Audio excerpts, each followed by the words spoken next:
Doctor के मुंह से अभीरा को होश न आने और अभीरा को कोमा में जाने की खबर सुन मुक्ति को आया पैनिक अटैक। मुक्ति हुई बेहोश, मायरा ने संभाला किसी तरह से मुक्ति को। मुक्ति की हालत हुई खराब।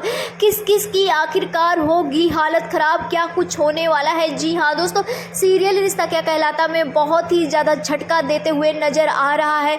एक तरफ खबर आ रहा है कि पोदार हाउस में किसी एक की मौत होने वाली है और दूसरी तरफ अभीरा अरमान स्ट्रगल कर रहे हैं। अभीरा जहां पर हार्ट अटैक से सफ़र कर रही, वहीं पर अरमान जो है ब्रेन ट्यूमर से सफ़र कर रहा है। अब यहां पर मुक्ति को भी अटैक आ गया है, वो भी बेहोश हो गई है। अब यहां पर बहुत सारी चीज़ें होने वाली है जहां पर आप सभी देखेंगे।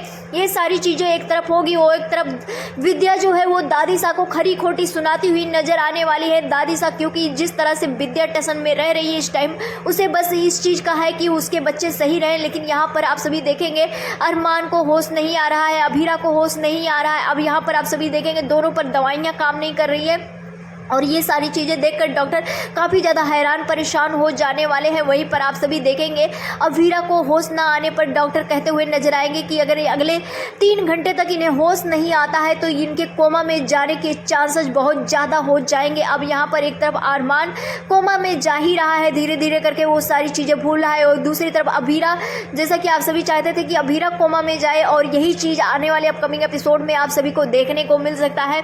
अभीरा को कोमा में जाने की चांसेस बहुत ही ज़्यादा बढ़ जाने वाले हैं। और यहाँ पर जैसे ही डॉक्टर ये अपने मुंह से बात बताते हुए नजर आएंगे, शॉकिंग बयान देते हुए नजर आएंगे, यहाँ पर मुक्ति जो है वो उससे बहुत ही बड़ा पैनिक अटैक आ जाएगा। जैसे कि आप सभी को पता है मुक्ति को पैनिक अटैक पहले आता ही था, लेकिन अब जब उसका परिवार मिल गया तो अब ठीक हो गया धीरे धीरे सारे, लेकिन अभी भी उसे कभी कभी पैनिक अटैक आता है। और यहाँ पर जैसे उसको ये पता चलेगा कि अभीरा जो है वो होश में नहीं आ रही हो और उसे होश में अगर नहीं आती है तो कोमा में चली जाएगी, तो उसे मुक्ति जो है उसे सारे फ्लैशबैक आने लग जाएंगे कि किस तरह से अभीरा ने उसके लिए कितना स्ट्रगल किया है, कि उसकी माँ ना हो करके उसकी माँ का दर्जा दिया है, उसको बढ़ाया, पाला पोसा, पढ़ाया, सब कुछ किया और सारा प्यार दिया, यहाँ तक घर दिया, परिवार दिया, सब कुछ दिया। लेकिन उसके बाद अगर अभीरा को कुछ होता है तो मुक्ति यहाँ पर सोच सोच करके काफ़ी ज़्यादा परेशान हो जाएगी। उसे बार बार फ्लैशबैक आएंगे कि किस तरह से उसके पीछे महर पड़ी हुई थी और अभीरा किस तरह से उसे बचा करके ले गई थी। ये सारी चीज़ें देखेंगे आप सभी,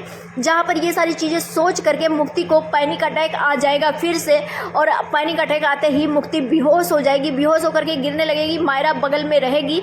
मायरा हालांकि संभाल तो लेने वाली है मुक्ति को, लेकिन यहाँ पर आप सभी देखेंगे मुक्ति की भी हालत खराब हो जाएगी। मुक्ति को भी एक डॉक्टर, यानी कि पूरा फैमिली में सभी को कुछ ना कुछ होता ही नजर आने वाला है। और वहीं पर आप सभी को बता दें दूसरी तरफ विद्या जो है दादी सा को बहुत घरी खोटी सुनाते हुए नजर आएगी। दादी सा को भी अटैक ही टाइप का आने लगेगा। दादी सा पहले से हार्ट पेशेंट है ही। अब यहाँ पर जब विद्या जो है दादी सा को सुनाएगी तो कहीं ऐसा लग रहा है कहीं दादी सा का ही तो पत्ता नहीं कटने वाला है सो से, लेकिन अभी इतना जल्दी नहीं लगता है दादी सा का पत्ता कटने वाला है। लेकिन यहाँ पर आप सभी को बता दें दादी सा के ज़्यादा चांसेस है, क्योंकि विद्या जो है दादी सा को कोसती हुई नजर आने वाली है कि ये सारी चीज़ें जो हो रही है इस सब चीज़ों के कारण सिर्फ और सिर्फ दादी सा है। अगर वो बात सुन ली होती तो वो आज ऐसा कुछ भी नहीं होता। यही सारी चीज़ें आप सभी देखेंगे।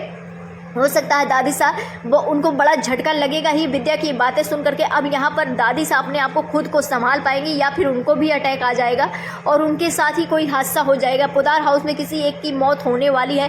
हालांकि कौन होने वाला है, आपको अगर आपको कोई आइडिया है तो हमें कमेंट सेक्शन में जरूर बताएं। मिलते हैं नेक्स्ट वीडियो में।